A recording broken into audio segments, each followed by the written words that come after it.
In this video, I'm going to show you how to fix the "something went wrong while attempting to sign you in" error on Steam, also known as the E87 bug.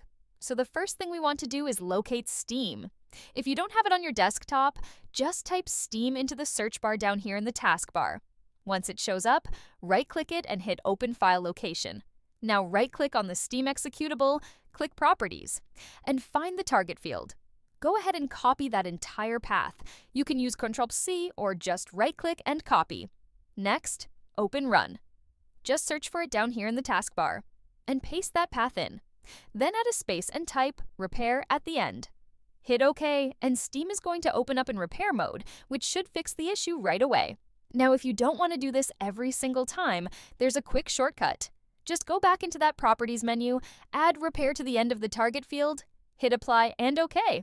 And from now on, every time you open Steam from that shortcut, it'll automatically launch in repair mode. But if that still doesn't work, don't worry.